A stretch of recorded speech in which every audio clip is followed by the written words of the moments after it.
ایمان کے بارے میں اللہ کے رسول کا لفظ ہے صلی اللہ علیہ وسلم.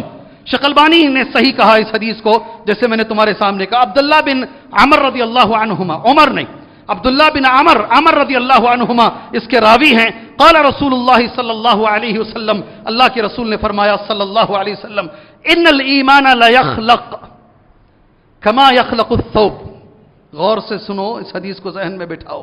جیسے تمہارا کپڑا پرانا ہوتا ہے، جیسے تمہارا کپڑا میلا ہو جاتا ہے، پرانا ہو جاتا ہے، اللہ کے رسول کہتے ہیں ایسے ہی ایمان بھی پرانا ہو جاتا ہے. اللہ اکبر، حدیث صحیح ہے. ان الایمان لا یخلق، آدمی جتنی دیر تک اللہ کے ذکر سے دور رہے گا.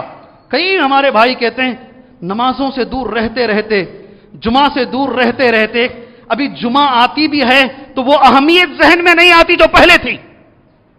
ڈر جو ہوتا تھا کہ بھئی جمعہ چھوٹ جائے گا، ہمارے جمعہ کے چھوٹنے کا ایک خوف ہوا کرتا تھا، وہ دلچسپی، وہ محبت وہ ذہن سے چلی گئی ہے. کئی لوگ یہ کہتے ہیں میرے بھائی، کئی لوگوں نے یہ کہا ہے ایمان پرانا ہو جاتا ہے. اور یہ کب ہوتا ہے جانتے ہیں؟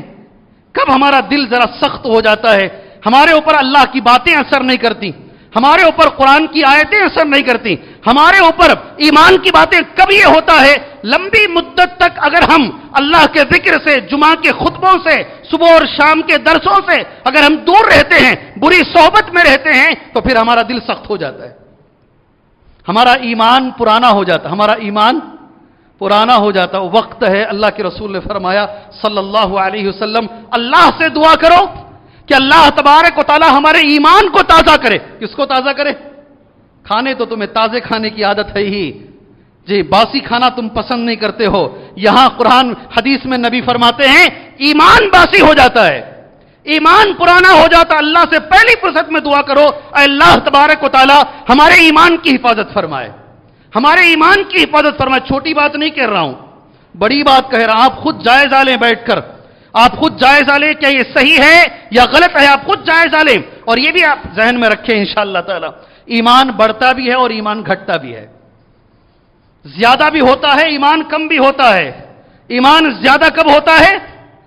نیکی پر نیکی کریں، نیکیاں زیادہ کریں، ایمان کا درجہ بڑھ جاتا. اللہ اکبر. اگر گناہ پر گناہ کریں، یہاں تک حدیث میں آتا ہے اللہ کے رسول صلی اللہ علیہ وسلم نے فرمایا ایک آدمی جب زنا کر رہا ہے اس کا ایمان سر سے نکل جاتا ہے اور کھڑا رہتا ہے. اللہ اکبر. اس کے اندر ایمان نہیں رہتا. ایک آدمی جب چوری کرتا ہے ایمان باہر نکل جاتا ہے. یہ ایمان زیادہ بھی ہوتا ہے، ایمان کم بھی ہوتا ہے. اسی لیے میرے بھائی 3 بڑے بڑے صحابہ، نام میں لیتا ہوں، ابو الدرداء رضی اللہ عنہ، ابن عمر رضی اللہ عنہما، معاذ ابن جبل رضی اللہ عنہما. 3 صحابی کا میں نے تمہارے پاس نام لیا ہے. وہ آپس میں صحابہ سے کہتے ہیں نجلس، بیٹھیے، ایمان بڑھاتے ہیں. کیا بولتے تھے؟ آپس میں بیٹھ کے کچھ دین کی باتیں کرتے ہیں، آپس میں بیٹھ کر کچھ اللہ کا ذکر کرتے ہیں، قیامت کے بارے میں یاد کرتے ہیں، آخرت کے بارے میں یاد کرتے ہیں، تاکہ نؤمن ساعة ونزداد ایمانا. کچھ دیر بیٹھ کر ایمان کی باتیں کریں گے، ہمارا ایمان بڑھے گا. آپ گواہی دیں گے، آپ جمعہ میں آتے ہیں، اللہ تو گواہ رہنا ایمان بڑھتا نہیں بڑھتا ہے، ایمان بڑھتا نہیں بڑھتا ہے. باہر جاتے ہیں تو ہمارے ایمان میں ایک تجدید ہوتا ہے. یہ پہلا کام ہے، اللہ سے دعا کرو اللہ ہمارے ایمان کی تو حفاظت فرمائے. یا مقلب القلوب ثبت قلبی علی دینک، اے دلوں کے پھیرنے والے سبحان اللہ میرے دل کو تیرے دین پر ثابت قدم رکھ. یہ پہلی چیز ہے اس وقت مانگنے کی. اپنے لیے بھی مانگیے، اپنے بچوں کے لیے بھی مانگیے، اور یہ بھی اللہ سے مانگیے اللہ تبارک و تعالی حسن خاتمہ عطا فرمائے.